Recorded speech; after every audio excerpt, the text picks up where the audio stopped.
ಸೂರ್ಯನಿಗೆ ಹತ್ತಿರವಾದ ಗ್ರಹ ಬುಧ ಗ್ರಹ. ಇದನ್ನು ಅತ್ಯಂತ ಚಿಕ್ಕ ಗ್ರಹ ಎನ್ನುವರು. ಇದರಲ್ಲಿ ಕರೆಂಟ್ ಪಾಸ್. ನದಿಯ ಮೂಲಕ ಸೂರ್ಯನ ಶಾಖಕ್ಕೆ ನೀರು ಆವಿಯಾಗುತ್ತದೆ. ಈ ಕ್ರಿಯೆಗೆ ಆವಿಕರಣ ಎನ್ನುವರು.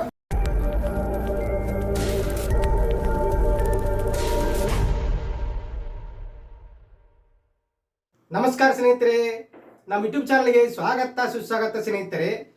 ಇದು ಸ್ನೇಹಿತರೆ ಸರ್ಕಾರಿ ಕನ್ನಡ ಮಾದರಿ ಪ್ರಾಥಮಿಕ ಶಾಲೆ ಕುಂಬಾರಲ್ಲ, ಅಲ್ಲಿ ವಿಜ್ಞಾನ ಪ್ರದರ್ಶನ ಮತ್ತು ಕಲಿಕಾ ಹಬ್ಬರಿ ತುಂಬಾ ಚೆನ್ನಾಗಿ ಮಾಡಿದ್ರು. ಅದು ನೀವು ಏನಂತ ಮೊದಲೇ ವಿಡಿಯೋ ಮೊದಲೇ ಎಪಿಸೋಡ್ ವೀಕ್ಷಣೆ ಮಾಡಿ ಬಂದಿರುತ್ತೆ ಅನ್ಕೋತೀನಿ. ಅಂತ ಅಕಸ್ಮಾತ್ ನೀವೇನಾದ್ರೂ ವೀಕ್ಷಣೆ ಮಾಡಿದ್ರೆ ಅಂದ್ರೆ ಮೊದಲು ಹೋಗಿ ಆ ವಿಡಿಯೋ ವೀಕ್ಷಣೆ ಮಾಡಿ ವಾಪಸ್ ಬರ್ರಿ ಸ್ನೇಹಿತರೆ.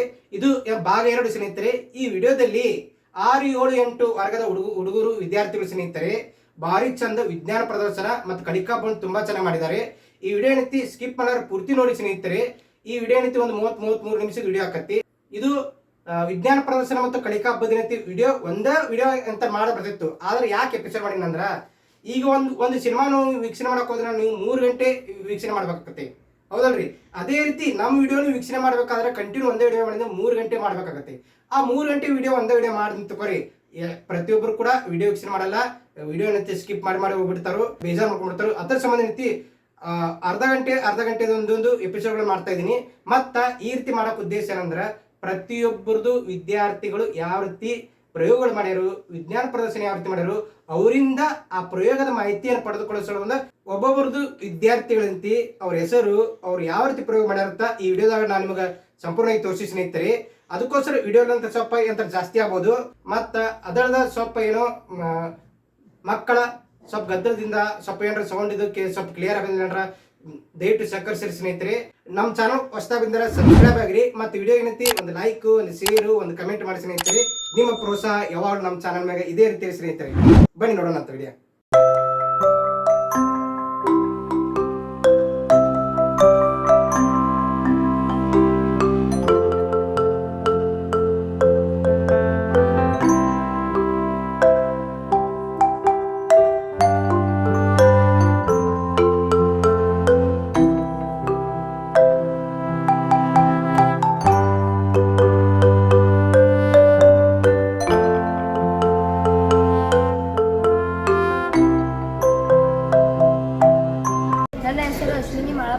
ನಾನು 7ನೇ ತರಗತಿಯಲ್ಲಿ ಓದುತ್ತಿದ್ದೇನೆ. ನಾನು ನಿಷೇಚನ ಯುಗ್ಮಜ ಉಂಟಾಗುವಿಕೆಯನ್ನು ಮಾಡುತ್ತೇನೆ. ಪರಾಗರೇಣು ಕೊಳವೆಯನ್ನು ಉಂಟು ಮಾಡುವುದು, ಇದಕ್ಕೆ ಅಂಡ ಎನ್ನುವರು. ಇದು ಪರಾಗನಳಿಕೆ, ಯುಗ್ಮಜ ಉಂಟಾಗುವಿಕೆ. ನನ್ನ ಹೆಸರು ಸಾವಿತ್ರಿ ದರಪೆಂಗಡೆ. ನಾನು 8ನೇ ತರಗತಿಯಲ್ಲಿ ಓದುತ್ತಿದ್ದೇನೆ. ಸೂರ್ಯಗ್ರಹಣ, ಚಂದ್ರಗ್ರಹಣ,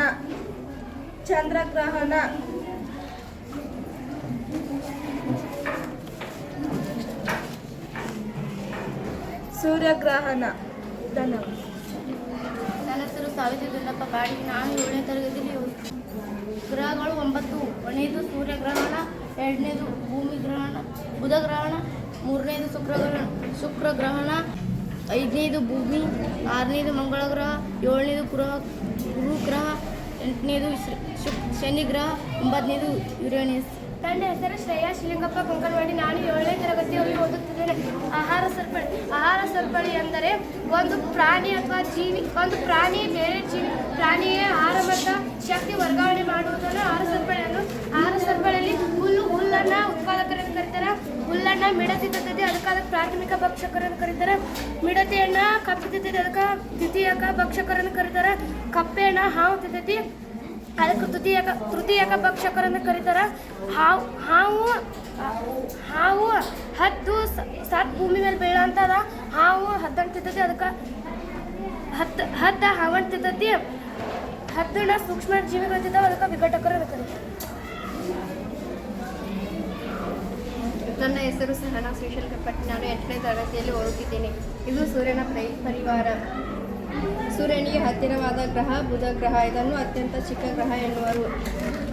ಶುಕ್ರ ಗ್ರಹ, ಭೂಮಿ ಗ್ರಹ. ಇದು ಜೀವಿಗಳಿಗೆ ಮತ್ತು ಪ್ರಾಣಿಗಳಿಗೆ ವಾಸಿಸಲು ಯೋಗ್ಯವಾದಂತಹ ಗ್ರಹ. ಮಂಗಳ ಗ್ರಹ, ಇದು ಭೂಮಿಯನ್ನು ಹೋಲುವಂತಹ ಗ್ರಹ. ಗುರು ಗ್ರಹ, ಇದು ಸೂರ್ಯನ ಪರಿವಾರದಲ್ಲಿಯೇ ಅತ್ಯಂತ ದೊಡ್ಡದಾದಂತಹ ಗ್ರಹ. ಶನಿ ಗ್ರಹ ಅತ್ಯಂತ ಹೊಳೆಯುವ ಗ್ರಹ ಯುರೇನಸ್ ಮತ್ತು ನೆಪ್ಚೂನ್. ಇದು ಸೂರ್ಯನಿಗೆ ದೂರವಾಗಿರುವುದರಿಂದ ಇದು ಶೀತವಾಗಿರುತ್ತದೆ. ನಾನು 7ನೇ ತರಗತಿಯಲ್ಲಿ ಓದುತ್ತಿದ್ದೇನೆ. ಆಹಾರ ಸರಪಳಿ ಎಂದರೆ ಒಂದು ಪ್ರಾಣಿಯು ಇನ್ನೊಂದು ಪ್ರಾಣಿಯನ್ನು ವರ್ಗಾವಣೆಯಾಗಿ ಕೊಂದು ತಿನ್ನುವುದಕ್ಕೆ ಆಹಾರ ಸರಪಳಿ ಎನ್ನುವರು. ಹುಲ್ಲನ್ನು ಮಿಡಿತಿ ತಿಂತೈತಿ, ಮಿಡಿತನ್ನು ಕಪ್ಪಿ ತಿಂತೈತಿ, ಕಪ್ಪನ್ನು ಹಾವು ತಿಂತೈತಿ, ಹಾವನ್ನು ಹದ್ದು ತಿಂತೈತಿ, ಹದ್ದು ಸತ್ ಬಳಕ ಸೂಕ್ಷ್ಮಾಣುಜೀವಿಗಳು ತಿನ್ನುತ್ತವೆ.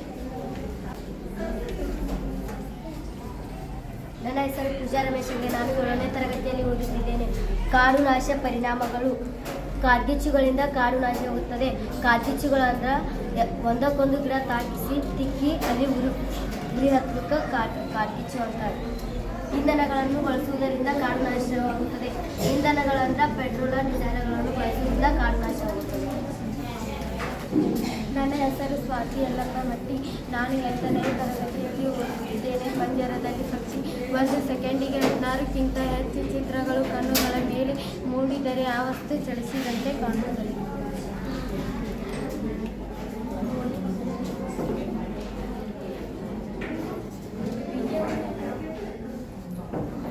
ನನ್ನ ಹೆಸರು ಸೃಷ್ಟಿ ಹೆಣ್ಣಸಾರು. ನಾನು 8ನೇ ತರಗತಿಯಲ್ಲಿ ಓದುತ್ತಿದ್ದೇನೆ. ಹೃದಯವು ಎಲ್ಲ ಭಾಗಗಳನ್ನು ರಕ್ತವನ್ನು ಪಂಪ್ ಮಾಡುತ್ತದೆ. ಒಂದು ಭಾಗ ಶುದ್ಧ ರಕ್ತ ಇರುತ್ತದೆ, ಇನ್ನೊಂದು ಭಾಗ ಅಶುದ್ಧ ರಕ್ತ ಇರುತ್ತದೆ. ಕೆಂಪು ಭಾಗ ಶುದ್ಧ ರಕ್ತ ಇರುತ್ತದೆ, ನೀಲಿ ಭಾಗ ಅಶುದ್ಧ ರಕ್ತ ಇರುತ್ತದೆ. ನನ್ನ ಹೆಸರು ರೂಪಾಧರಪ್ಪ ಜಮಖಂಡಿ. ನಾನು 8ನೇ ತರಗತಿಯಲ್ಲಿ ಓದುತ್ತಿದ್ದೇನೆ. ಕಪ್ಪೆ ಜೀವನ ಚಕ್ರ. ಮೊಟ್ಟೆಗಳು ಪೌರಾಸ್ಟಿಕ್ ಗೊಂದಲಗಳು ಬೆಳೆಯುವಿಕೆ ಗೊಂದಲು ಪ್ರೌಢ ಕಪ್ಪೆ. ನನ್ನ ಹೆಸರು ಅಕ್ಷತಾ ನಾಳಿ. ನಾನು 8ನೇ ತರಗತಿಯಲ್ಲಿ ಓದುತ್ತಿದ್ದೇನೆ. ಕೆಲಿಡೋಸ್ಕೋಪ್ ಇದನ್ನು ಚಿತ್ರದರ್ಶಕ ಎನ್ನುವರು. ವಾಲ್ಪೇಪರ್ಗಳ ಮತ್ತು ವಸ್ತ್ರಗಳ ವಿನ್ಯಾಸಕಾರರು ಹೊಸ ಕಲ್ಪನೆಯನ್ನು ಪಡೆಯಲು ಇದನ್ನು ಬಳಸುತ್ತಾರೆ.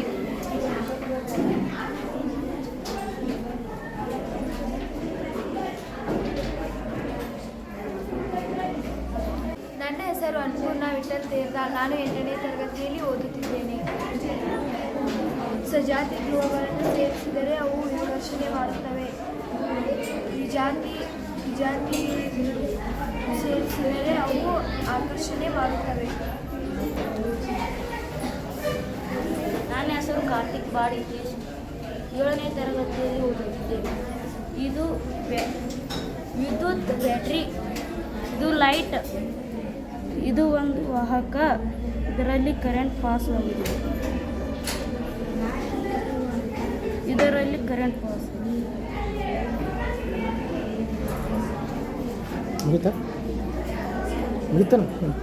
ನನ್ನ ಹೆಸರು ಪ್ರೀತಮ್ ಹೊರ್ನೂರ್. ನಾನು 7ನೇ ತರಗತಿಯಲ್ಲಿ ಓದುತ್ತಿದ್ದೇನೆ. ನಾನು ಮಾಡಿರುವ ಪ್ರಯೋಗ ಜ್ವಾಲಾಮುಖಿ. ಇದು ನಿಂಬೆ ರಸ, ವೀಣಾ, ಮಣ್ಣು ಇನ್ನಿತರ ವಸ್ತುಗಳನ್ನು ಒಳಗೊಂಡಿದೆ. ಇದು ಇನ್ನೂ ಅಂತ ವಸ್ತುಗಳನ್ನು ಹಾಕಿದರೆ ಇವು ಮೇಲೆ ಏಳುತ್ತದೆ. ಪ್ರಯೋಗ ಐತೆ ಅದು ಪ್ರಯೋಗ ಮಾಡಿ ತೋರಿಸ್ತೀವಿ ಇಲ್ಲ ಹಿಂಗೆ ತೋರಿಸಿ.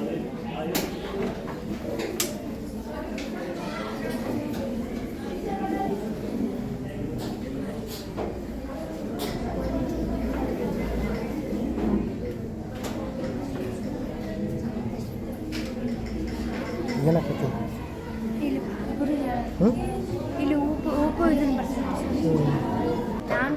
ನನ್ನ ಹೆಸರು ಮಲೇಶ್ ರಮೇಶ್ ಅವರು. ನಾನು 7ನೇ ತರಗತಿಯಲ್ಲಿ ನಾನು ಮಾಡಿದ ಪ್ರಯೋಗ ಹೆಸರು ನೀರಿನ ಶುದ್ಧೀಕರಣ. ಕೊಳೆಯಾದ ನೀರುಗಳನ್ನು ಹಾಕಿದರೆ ಮಾಡಿ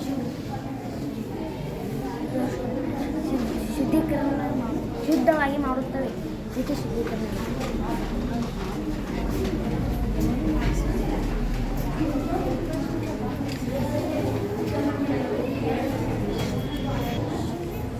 ನನ್ನ ಹೆಸರು ಸಿದ್ದು ಮಾಡಿ. ನಾನು 7ನೇ ತರಗತಿಯಲ್ಲಿ ಓದುತ್ತಿದ್ದೇನೆ. ನನ್ನ ಪ್ರಯೋಗ ಗಾಳಿ ವಸ್ತು.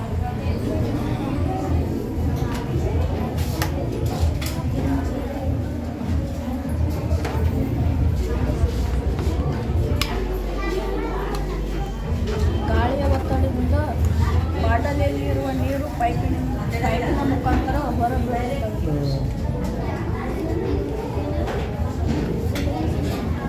ನನ್ನ ಹೆಸರು ದಾನೇಶ್ ಮಲ್ಲಪ್ಪ ಮಾಡಿ. ನಾನು 7ನೇ ತರಗತಿಯಲ್ಲಿ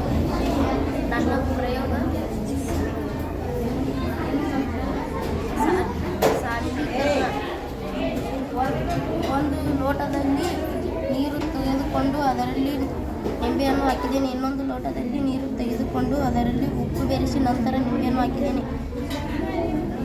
ಯಾವುದರಲ್ಲಿ ನಿಂಬೆಹಣ್ಣು ಮುಳುಗುತ್ತದೆಯೋ ಆ ನೀರಿನಲ್ಲಿ ಸಾಂದ್ರತೆ ನಿಂಬೆಹಣ್ಣಿಗಿಂತ ಹೆಚ್ಚು ಇರುತ್ತದೆ. ಯಾವುದರಲ್ಲಿ ಲೋಟದಲ್ಲಿ ನಿಂಬೆಹಣ್ಣು ಮುಳುಗುವುದಿಲ್ಲವೋ ಆ ನೀರಿನಲ್ಲಿ ನಿಂಬೆಹಣ್ಣಿಗಿಂತ ಸಾಂದ್ರತೆ ಹೆಚ್ಚಾಗಿದೆ. ನನ್ನ ಹೆಸರು ಆಕಾಶ್ ಪ್ರಸಾದ್ ಹೆಗಡೆ. ನಾನು 7ನೇ ತರಗತಿಯಲ್ಲಿ ಓದುತ್ತಿದ್ದೇನೆ. ನನ್ನ ಪ್ರಯೋಗ ಸರಳ ರೇಖೆಯ ಚಲನೆ. ನೋಡಿದಾಗ ಇದು ಸರಳ ರೇಖೆಯ ಚಲನೆ ಆಗಿದೆ. ಇದು ನೋಡಿದಾಗ ಏನು ಕಾಣುವುದಿಲ್ಲ. ಅದಕ್ಕೆ ಸರಳ ರೇಖೆಯ ಚಲನೆ ಆಗುತ್ತಿಲ್ಲ. ನನ್ನ ಹೆಸರು ಲಕ್ಷ್ಮೀ ದರಕೊಂಡ. ನಾನು 7ನೇ ತರಗತಿಯಲ್ಲಿ ಓದುತ್ತೇನೆ. ಲೈಂಗಿಕ ಸಂತಾನೋತ್ಪತ್ತಿಯಲ್ಲಿ ಕಾಯದ ಸಂತಾನೋತ್ಪತ್ತಿ. ಇದು ಕಾಂಡದ ಮುಖಾಂತರ ಸಂತಾನೋತ್ಪತ್ತಿ ಮಾಡುತ್ತದೆ.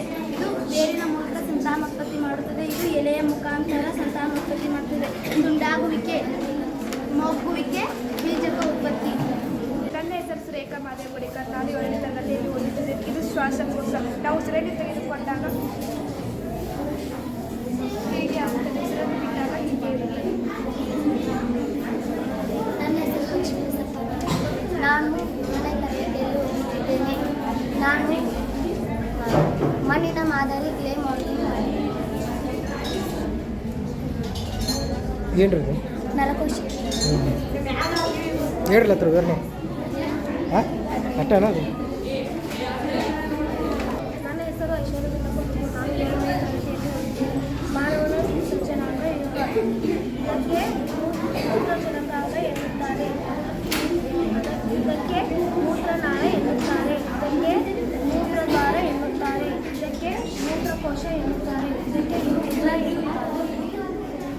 ನನ್ನ ಹೆಸರು ಮಧು ಶ್ರೀಶೈಲ್ ತೋಮಟ್ಟಿ. ನಾನು 7ನೇ ತರಗತಿಯಲ್ಲಿ ಓದುತ್ತೇನೆ. ಮೂತ್ರಕೋಶವು ರಕ್ತವನ್ನು ಶುದ್ಧೀಕರಣ ಮಾಡಿ ಹೃದಯಕ್ಕೆ ಕಳಿಸುತ್ತದೆ. ಹೃದಯ ದೇಹದ ಎಲ್ಲ ಭಾಗಗಳಿಗೆ ರಕ್ತವನ್ನು ಪಂಪ್ ಮಾಡುತ್ತದೆ. ಇದು 1 ನಿಮಿಷಕ್ಕೆ 72 ಬಾರಿ ಬಡಿಯುತ್ತದೆ. ಹೆಸರು ಪೂಜಾ ಹೆಂಕಪ್ಪ ಹಿರೇಕುರ್ಬ. ನಾನು 6ನೇ ತರಗತಿಯಲ್ಲಿ ಓದುತ್ತಿದ್ದೇನೆ. ಸಿರಿಧಾನ್ಯಗಳು. ನಾನು ಸೇವಿಸುವ ಆಹಾರದಲ್ಲಿ ಒಂದಕ್ಕಿಂತ ಹೆಚ್ಚು ಪೋಷಕಾಂಶಗಳಿರುತ್ತವೆ. ಇದು ನಿಮ್ದೇನ್ರಿ ಪ್ರಯೋಗ? ಇವೇನೇನು ಹೇಳ್ರಿ ಪ್ರಯೋಗ? ಹೆಸರು ಕಾಳು, ಜೋಳ, ಅಕ್ಕಿ, ಗೋಧಿ, ಗೊಂಜಾಳು, ಕಡಲೆಬೇಳೆ. ಇವು ಏನ್ರಿ ಇವೆಲ್ಲ? ಸಿರಿಧಾನ್ಯಗಳು. ಇವು ತಿಂದ್ರೆ ಏನಾಕತ್ತೀವಿ? ಪೋಷಕಾಂಶ ಹೆಚ್ಚು. ನನ್ನ ಹೆಸರು ಅಶ್ವಿತಾ ನಾಗರಾಜ್ ಗರಕ. ನಾನು 6ನೇ ತರಗತಿಯಲ್ಲಿ ಓದುತ್ತಿದ್ದೇನೆ. ಅದೇ ಸಮಯದಲ್ಲಿ ನೀರು ವಸ್ತುವಿನ ಮೇಲೆ ಬಿದ್ದಾಗ. ನನ್ನ ಹೆಸರು ಸಾಕ್ಷಿ ಮಲ್ಲಪ್ಪ ಮಠಿ. ನಾನು 6ನೇ ತರಗತಿಯಲ್ಲಿ ಓದುತ್ತಿದ್ದೇನೆ. ಸೂಜಿ ಕಾಂತವು ಉತ್ತರ ಮತ್ತು ದಕ್ಷಿಣ ದಿಕ್ಕಿಗೆ ಮುಖ ಮಾಡಿ ನಿಲ್ಲುತ್ತದೆ. ಇದನ್ನು ನಾವಿಕರು ದಿಕ್ಕನ್ನು ತಿಳಿಯಲು ಬಳಸುತ್ತಾರೆ. ನನ್ನ ಹೆಸರು ಸೃಷ್ಟಿ ಯಲ್ಲಪ್ಪ ಕಂಬಾಗಿ. ನಾನು ಓದುತ್ತೇನೆ 6ನೇ ತರಗತಿ. ಬಲೂನ್ ಹೊಡೆದಾಗ ಗಾಳಿ ಇರುವುದಿಲ್ಲ, ಬಲೂನ್ ಬಿಸಿದಾಗ ಗಾಳಿ ಇರುತ್ತದೆ. ನನ್ನ ಹೆಸರು ಲಕ್ಷ್ಮೀ ಅಶೋಕ್ ಗುಡಿಕರ್. ನಾನು 8ನೇ ತರಗತಿಯಲ್ಲಿ ಓದುತ್ತಿದ್ದೇನೆ. ನಾನು ಮಾಡುವ ಪ್ರಯೋಗ ಬಹು ಪ್ರತಿಫಲನ. ಇಲ್ಲಿ ಕೋನದ ಅಳತೆ ಕಡಿಮೆ ಆದಂತೆ ಕೋನದ ಪ್ರತಿಫಲನದ ಸಂಖ್ಯೆ ಹೆಚ್ಚಾಗುತ್ತದೆ. ನನ್ನ ಹೆಸರು ಚೈತ್ರಾನಿಕಪ್ಪ ದೇವ. ನಾನು 8ನೇ ತರಗತಿಯಲ್ಲಿ ಓದುತ್ತಿದ್ದೇನೆ. ಮಾನವನ ದೇಹದಲ್ಲಿನ ಅಂತಃಸ್ರಾವಕ ಗ್ರಂಥಿಗಳು. ಮಾನವನ ದೇಹದಲ್ಲಿ ಮೆದುಳಿನಲ್ಲಿ ಪಿಟ್ಯೂಟರಿ ಗ್ರಂಥಿ ಇರುತ್ತದೆ. ಈ ಒಂದು ಪಿಟ್ಯೂಟರಿ ಗ್ರಂಥಿ ಬೆಳವಣಿಗೆ ಹಾರ್ಮೋನನ್ನು ಬಿಡುಗಡೆ ಮಾಡುತ್ತವೆ. ಹಾಗೂ ಥೈರಾಯ್ಡ್ ಗ್ರಂಥಿ. ಈ ಒಂದು ಥೈರಾಯ್ಡ್ ಗ್ರಂಥಿಯು ಥೈರಾಕ್ಸಿನ್ ಎಂಬ ಹಾರ್ಮೋನನ್ನು ಬಿಡುಗಡೆ ಮಾಡುತ್ತದೆ. ಮಾನವನ ದೇಹದಲ್ಲಿ ಹಲವಾರು ಗ್ರಂಥಿಗಳು ಇರುತ್ತವೆ. ಆ ಒಂದು ಗ್ರಂಥಿಗಳ ಬೆಳವಣಿಗೆಯಿಂದ ಮಾನವನ ಧ್ವನಿ ಹಾಗೂ ಗಾತ್ರ ಆಕಾರ ಬದಲಾವಣೆಯಾಗುತ್ತದೆ. ಧನ್ಯವಾದಗಳು. ನನ್ನ ಹೆಸರು ಸಾಬವಲ್ಲ ಚಂದ್ರ. ನಾನು 8ನೇ ತರಗತಿಯಲ್ಲಿ ಓದುತ್ತಿದ್ದೇನೆ. ಕಿವಿಯ ತಮಟೆಯು ಬಿಗಿಯಾಗಿ ಎಳೆದ ಕಿವಿಯ ತಮಟೆಯು ಬಿಗಿಯಾಗಿ ಎಳೆದ ರಬ್ಬರ್ ಹಾಳೆಯಂತಿರುತ್ತದೆ. ಕಿವಿಯ ತಮಟೆಗಳು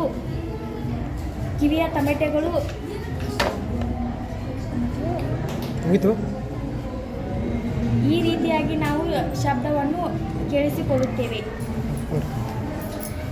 ನನ್ನ ಹೆಸರು ನೀಲವ ಬಸಪ್ಪ ಸನತ್. ನಾನು 8ನೇ ತರಗತಿಯಲ್ಲಿ ಓದುತ್ತಿದ್ದೇನೆ. ಬೆಳಕಿನ ಪ್ರತಿಫಲನ. ಪತನ ಕೋನವು ಯಾವಾಗಲೂ ಪ್ರತಿಫಲಿತ ಕೋನಕ್ಕೆ ಸಮನಾಗಿರುತ್ತದೆ. ಪತನ ಕಿರಣ, ಪ್ರತಿಫಲಿತ ಕಿರಣ ಹಾಗೂ ಪತನ ಬಿಂದುವಿನಲ್ಲಿ ಎಳೆದ ಲಂಬರೇಖೆ ಇವು ಮೂರು ಒಂದೇ ಸಮತಲದಲ್ಲಿರುತ್ತವೆ. ನನ್ನ ಹೆಸರು ನಾನು 6ನೇ ತರಗತಿಯಲ್ಲಿ ಓದುತ್ತಿದ್ದೇನೆ. ನಾನು ಮಾಡುವ ಪ್ರಯೋಗ ಗಮನ ಕ್ರಿಯೆ. ನೀರಿನಲ್ಲಿ ನೇರ್ಪಳಿಸಿ ಹಾಕಿದಾಗ ಅದು ಹುಳಿ ಹತ್ತುತ್ತದೆ. ಮುಗೀತು.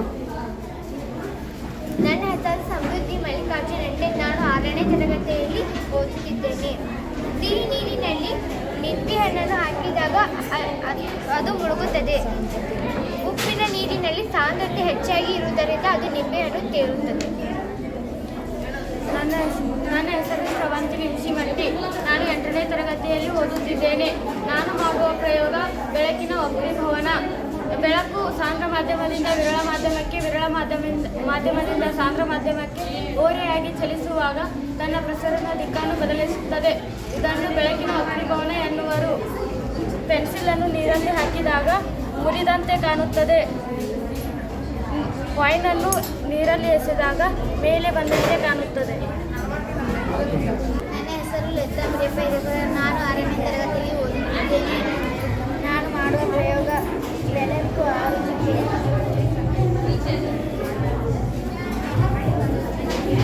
ಇದೇನು ಪ್ರಯೋಗ ಏನ್ರಿ ಇದು? ಬೆಳಕು ಬೆಂಕಿ ಉರಿಯಲು ಆಕ್ಸಿಜನ್ ಅಗತ್ಯವಾಗಿದೆ. ನನ್ನ ಹೆಸರು ಸುಧಾ ಗುರಪ್ಪ ದಡ್ಡಿಮನಿ. ನಾನು 8ನೇ ತರಗತಿಯಲ್ಲಿ ಓದುತ್ತಿದ್ದೇನೆ. ನಾನು ಮಾಡುವ ಪ್ರಯೋಗ ನಿಮ್ನ ಮಸೂರ ಮತ್ತು ಪೀನ ಮಸೂರ. ನಿಮ್ನ ಮಸೂರವು ಬೆಳಕನ್ನು ವಿಕೇಂದ್ರೀಕರಿಸುತ್ತದೆ, ಪೀನ ಮಸೂರು ಬೆಳಕನ್ನು ಕೇಂದ್ರೀಕರಿಸುತ್ತದೆ. ಇದು ನಿಮ್ನ ಮಸೂರವು ವಸ್ತುವನ್ನು ದೊಡ್ಡದಾಗಿ ಕಾಣುವಂತೆ ಮಾಡುತ್ತದೆ. ನಿಮ್ನ ಮಸೂರವು ವಸ್ತುವನ್ನು ಚಿಕ್ಕದಾಗಿ ಕಾಣುವಂತೆ ಮಾಡುತ್ತದೆ. ನನ್ನ ಹೆಸರು ಶ್ರೀವಂತಿ ಸುರೇಶ್ ಮನ್ನು. ನಾನು 8ನೇ ತರಗತಿಯಲ್ಲಿ ಓದುತ್ತಿದ್ದೇನೆ. ಉಪ್ಪನ್ನು ನೀರಿನಲ್ಲಿ ಹಾಕಿದಾಗ ಅದು ದ್ರಾವಕವಾಗುತ್ತದೆ, ಆದ್ದರಿಂದ ಬಲ್ಬ್ ಇರುತ್ತದೆ. ನನ್ನ ಹೆಸರು ಕಮಲಾ ಬಸಪ್ಪಮನ್ನು. ನಾನು 6ನೇ ತರಗತಿಯಲ್ಲಿ ಓದುತ್ತಿದ್ದೇನೆ. ನನ್ನ ಹೆಸರು ತೇಜಸ್ವಿನಿ ಪ್ರಮೋದ್ ಕೋರೆ. ನಾನು 6ನೇ ತರಗತಿಯಲ್ಲಿ ಓದುತ್ತಿದ್ದೇನೆ. ನಾವು ಮಾಡುತ್ತಿರುವ ಪ್ರಯೋಗದ ಹೆಸರು ವಾಹಕ.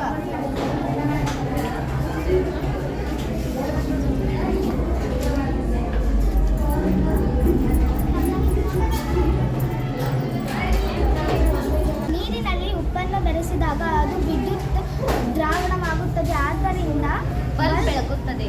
ಹಾಕ್ರಿ ನೇಮ್ ತೆಗೆದು ಹಾಕ್ರಿ. ಹಾಂ,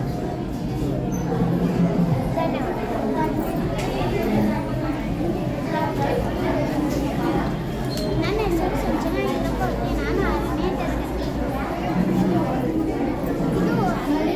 ನೀರಿನಲ್ಲಿ ಬಾಟಲಿಯನ್ನು ನೇರವಾಗಿ ಇಟ್ಟಾಗ ಅದರೊಳಗೆ ಗಾಳಿಯು ತುಂಬಿರುತ್ತದೆ, ಆದ್ದರಿಂದ ನೀರು ಹೋಗಲು ಜಾಗವಿರುವುದಿಲ್ಲ.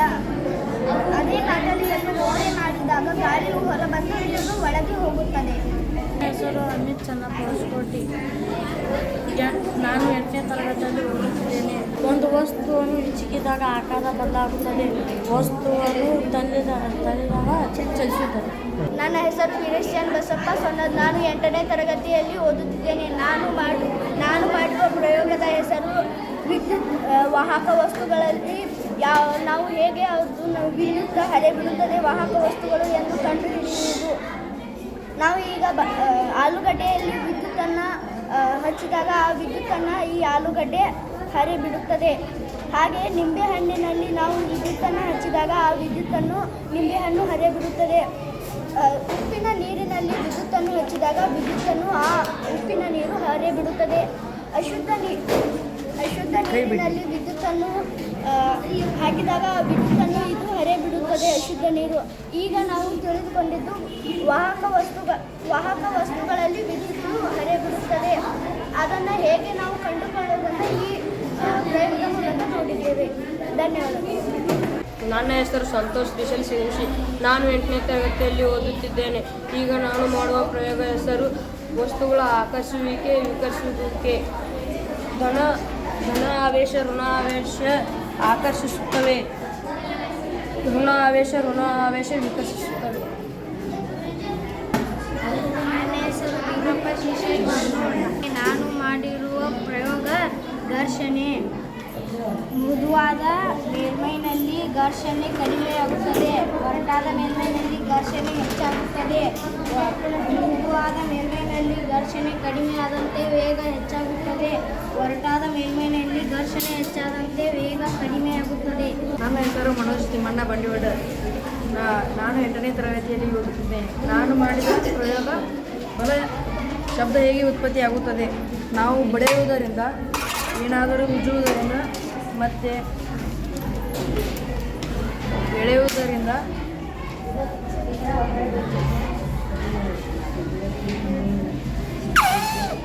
ಊದುವುದರಿಂದ ಶಬ್ದ ಉತ್ಪತ್ತಿಯಾಗುತ್ತದೆ.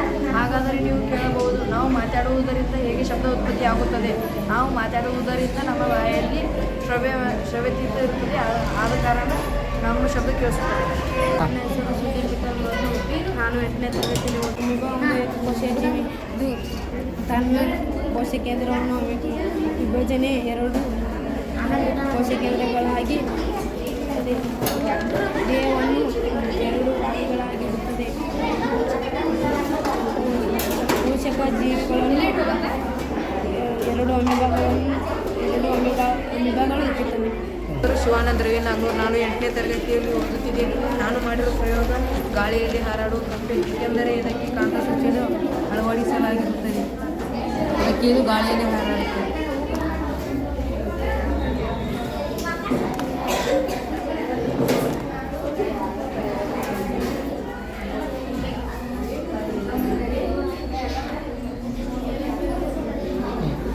ನನ್ನ ಹೆಸರು ಮಂಜುನಾಥ್.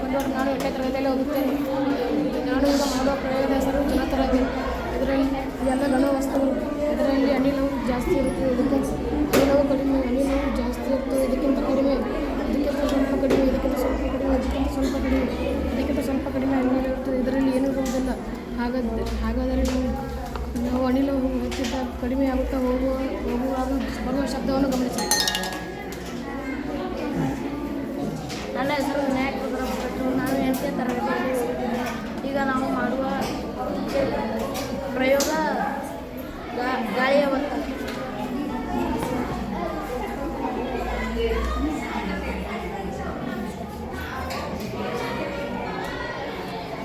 ಭಾಳ ಮುಚ್ಚ ನನ್ನ ಹೆಸರು ಕಾರ್ತಿಕ್ 1 ಮಿನಿಟ್ ನಾನು 8ನೇ ತರಗತಿಯಲ್ಲಿ ಓದುತ್ತಿದ್ದೆ. ನಾನು ಮಾಡಿದ ಪ್ರಯೋಗ ಶಬ್ದ.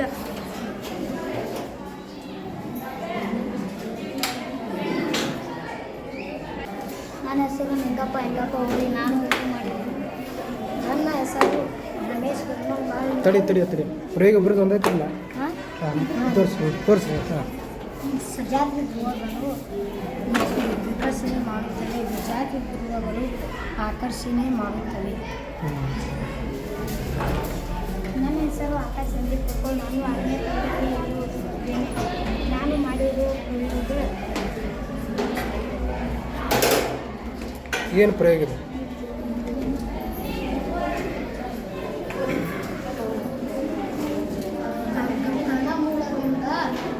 ಜೋರ್ಸಿ ಘನಮೂಲದ ಶಬ್ದ ಸಂಚಾರವಾಗುತ್ತದೆ.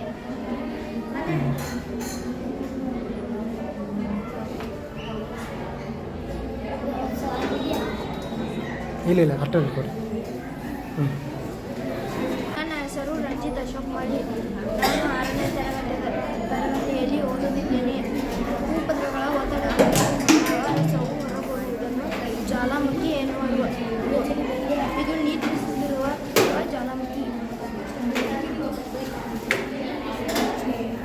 ಜ್ವಾಲಾಮುಖಿ ತೋರಿಸಲ್ಲ ಅದು. ಈಗ ನಿದ್ರಿಸುತ್ತಿರುವ ಜ್ವಾಲಾಮುಖಿ. ನನ್ನ ಹೆಸರು ಕಾಶಿನಾಥ್ ನಾಗಪ್ಪಗೌಡಪ್ಪ. ನಾನು 6ನೇ ತರಗತಿಯಲ್ಲಿ ಓದುತ್ತಿದ್ದೇನೆ. ಗಾಳಿಯ ಒತ್ತಡದಿಂದ ವಾಹನವು ಚಲಿಸುತ್ತದೆ ಹಾಗೂ ಇದು 3ನೇ ಭಾಗವಾಗಿದೆ.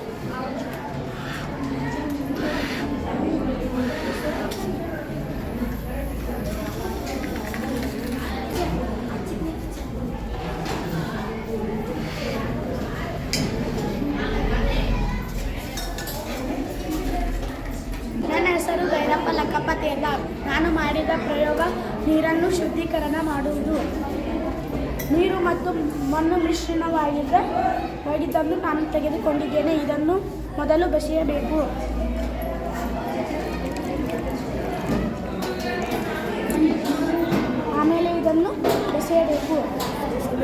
ಸೋಸಬೇಕು.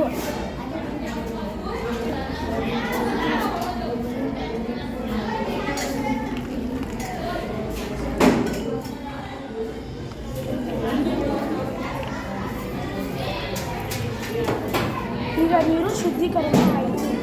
ನನ್ನ ಹೆಸರು ಕಿರಣ್ ರಾಮಪ್ಪ ನಾಗಿ. ನಾನು 7ನೇ ತರಗತಿಯಲ್ಲಿ ಓದುತ್ತಿದ್ದೇನೆ. ನನ್ನ ಪ್ರಯೋಗ ಚಲನೆ ಮತ್ತು ಕಾಲ. ಇದು ಆಂದೋಲನ ಚಲನೆ. ಹಿಂದಕ್ಕೆ ಮುಂದಕ್ಕೆ ಚಲಿಸಿದಾಗ ಚಲಿಸುವ ಕಾಯದ ಚಲನೆಗೆ ಆಂದೋಲನ ಚಲನೆ ಎನ್ನುವರು. ಇದು ವೃತ್ತಿಯ ಚಲನೆ. ಸುತ್ತು ತಿರುಗುವ ಕಾಯದ ಚಲನೆಗೆ ವೃತ್ತಿಯ ಚಲನೆ ಎನ್ನುವರು. ಇದು ಸರಳ ರೇಖೆಯ ಚಲನೆ. ನೇರವಾಗಿ ಬಂದರೆ ಅದನ್ನು ಸರಳ ರೇಖೆಯ ಚಲನೆ ಎನ್ನುವರು. ಎರಡು ಒಂದೇ ಬೇರೆ ಹೇಳ್ತೇವೆ. ನನ್ನ ಹೆಸರು ಸ್ವಾತಿ ದಶರಥ್ ಹಿರೇಕುರ್ಬರ್. ನಾನು 7ನೇ ತರಗತಿಯಲ್ಲಿ ಓದುತ್ತಿದ್ದೇನೆ. ಇಂದು ನಾನು ಮಾಡಿದ ಪ್ರಯೋಗ ಜಲಚಕ್ರ. ನದಿಯ ಮೂಲಕ ಸೂರ್ಯನ ಶಾಖಕ್ಕೆ ನೀರು ಆವಿಯಾಗುತ್ತದೆ. ಈ ಕ್ರಿಯೆಗೆ ಆವಿಕರಣ ಎನ್ನುವರು. ಆವಿಯಾದ ನೀರು ಸಂಗ್ರಹಗೊಳ್ಳುತ್ತದೆ. ಈ ಕ್ರಿಯೆಗೆ ಸಾಂದ್ರೀಕರಣ ಎನ್ನುವರು. ಸಂಗ್ರಹವಾದ ನೀರು ಅದಕ್ಕೆ ತಂಪು ತಗುಲಿದಾಗ ಮಳೆಯ ರೂಪದಿಂದ ಮತ್ತೆ ಭೂಮಿಗೆ ಬರುತ್ತದೆ. ಭೂಮಿಗೆ ಬಂದು ಮತ್ತೆ ಆವಿಯಾಗಿ ಮತ್ತೆ ಮೋಡವಾಗುತ್ತದೆ, ಮತ್ತೆ ಮಳೆಯಾಗುತ್ತದೆ. ಈ ಕ್ರಿಯೆಗೆ ಜಲಚಕ್ರ ಎನ್ನುವರು. ನನ್ನ ಹೆಸರು ತೇಜಸ್ವಿನಿ ಶಿವಪ್ಪ ಕಪ್ರಟಿ. ನಾನು ಮಾಡಿರೋದು ಟ್ರಾಫಿಕ್ ಸಿಗ್ನಲ್. ನಾವು ಕಾಮನ್ ಆಗಿ ಟ್ರಾಫಿಕ್ ಸಿಗ್ನಲಲ್ಲಿ ಕೆಂಪು ಸ್ಟಾಪ್ ಅಂತ ತೋರಿಸುತ್ತದೆ, ಹಳದಿ ವೇಟ್ ಮಾಡಿ ಎಂದು ತೋರಿಸುತ್ತದೆ, ಹಸಿರು ಹೊರಡಿ ಎಂದು ತೋರಿಸುತ್ತದೆ. ನಾವು ರಸ್ತೆಯ ಮೇಲೆ ಆಸ್ಪತ್ರೆಗಳನ್ನು ನೋಡಿರುತ್ತೇವೆ, ಅಲ್ಲಿ ಈ ಚಿತ್ರವನ್ನು ನೋಡಿರುತ್ತೇವೆ. ಈ ಚಿತ್ರವು ಶಬ್ದವನ್ನು ಮಾಡದಿರಿ ಎಂದು ಸೂಚಿಸುತ್ತದೆ. ಈ ಚಿತ್ರವು ಪಾದಚಾರಿಯನ್ನು ದಾಟಿಸಲು ಇದು ಮಾಡುತ್ತದೆ.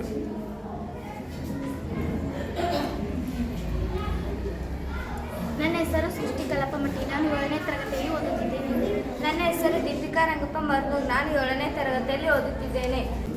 ಮಾನವನ ಹೃದಯದಲ್ಲಿ 2 ನಾಳಗಳಿರುತ್ತವೆ. ಕೆಂಪು ನಾಳ ಶುದ್ಧ ರಕ್ತವನ್ನು ಪಂಪ್ ಮಾಡುತ್ತದೆ. ನೀಲಿ ನಾಳ ಅಶುದ್ಧ ರಕ್ತವನ್ನು ಮೂತ್ರದ್ವಾರದಿಂದ ಹೊರಹಾಕುತ್ತದೆ. ಧನ್ಯವಾದಗಳು.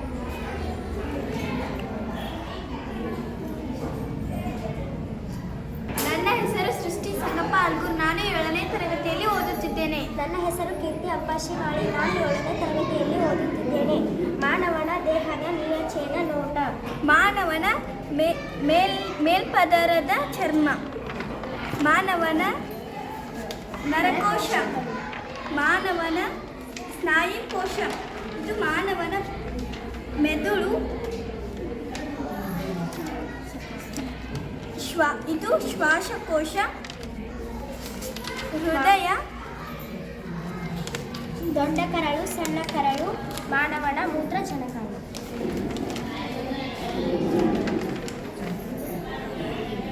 ನನ್ನ ಹೆಸರು ಶ್ರೀದೇವಿ ಕಸಪ್ಪ.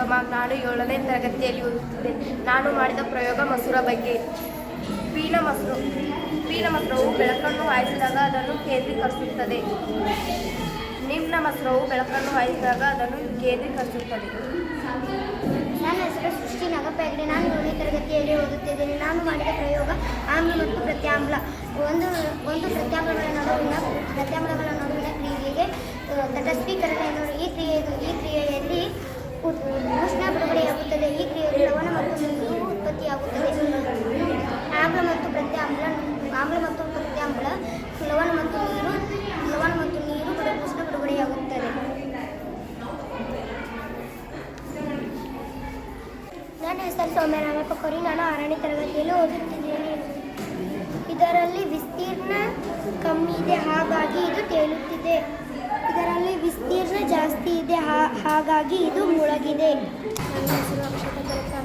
ನಾನು 8ನೇ ತರಗತಿಯಲ್ಲಿ ಓದುತ್ತಿದ್ದೇನೆ. ನಾನು ಮಾಡಿದ ಪ್ರಯೋಗ ಅಮೀಬಾದ ವಿಧಾನ. ಅಮೀಬಾ ಏಕಕೋಶಿ ಜೀವಿಯಾಗಿದೆ. ವಿಭಜನೆ ಹೊಂದುತ್ತಿರುವ ಕೋಶ ಕೇಂದ್ರ. ಎರಡು ವಿಭಾಗಗಳಾಗಿ ವಿಭಜನೆಗೊಳ್ಳುತ್ತದೆ. ನನ್ನ ಹೆಸರು ಮುತ್ತವ ಅರ್ಜುನ್ ಹಾತರ್ಕಿ. ನಾನು 8ನೇ ತರಗತಿಯಲ್ಲಿ ಓದುತ್ತಿದ್ದೇನೆ. ನಾನು ಮಾಡಿದ ಪ್ರಯೋಗ ದವಡೆ ಹಲ್ಲು. ನನ್ನ ಹೆಸರು ಸುಪ್ರಿಯ ಮಲ್ಲಪ್ಪ ನಾನು 8ನೇ ತರಗತಿಗೆ ಓದಿದ್ದೇನೆ. ನಾನು ಮಾಡಿದ ಪ್ರಯೋಗ ಉಷ್ಣವಾಹನ. ಇವಾಗ ನಾನು ಒಂದು ಪ್ಲಾಸ್ಟಿಕ್ ಗ್ಲಾಸನ್ನು ಇಟ್ಟಿದ್ದೇನೆ, ಏಕೆಂದರೆ ಸುಟ್ಟಿತು. ಏಕೆಂದರೆ ಇದು ಒಂದು ದಹ್ಯ ವಸ್ತು. ಇವಾಗ ನಾನು ಒಂದು ನೀರು ಹಾಕುವಂತ ಗ್ಲಾಸನ್ನು ಇಡುತ್ತೇನೆ. ಇವಾಗ ಇದು ಉರಿಯಲಿಲ್ಲ. ನನ್ನ ಹೆಸರು ಭಾಗ್ಯಶ್ರೀ ಕಸಬಣ್ಣು. ನಾನು 8ನೇ ತರಗತಿಯಲ್ಲಿ ಓದುತ್ತಿದ್ದೇನೆ. ನಾನು ಮಾಡಿರುವ ಪ್ರಯೋಗದ ಹೆಸರು ನೀರಿಗೆ ಆಕಾರವಿಲ್ಲ.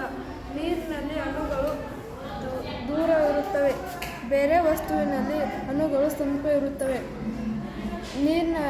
ಆದ್ದರಿಂದ ನೀರಿಗೆ ಬಣ್ಣವಿಲ್ಲ. ನನ್ನ ಹೆಸರು ಆಶಾ ಸಂಜಯ್ ನದಿಮನಿ. ನಾನು ಕಣ್ಣಿನ ಬಗ್ಗೆ ಪ್ರಯೋಗ ಮಾಡಿದ್ದೇನೆ.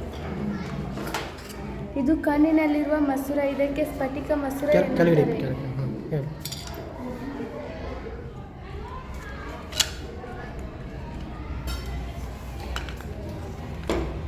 ಇದು ರೆಟಿನಾ. ಇದು ಕಣ್ಣಿನಲ್ಲೇ ಇರುತ್ತದೆ.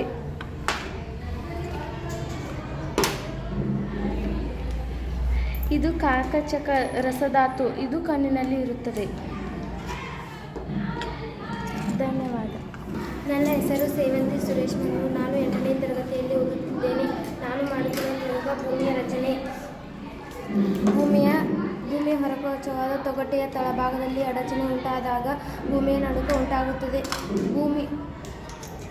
ಭೂಮಿಯ ಹೊರಕವಚವು ಒಂದೇ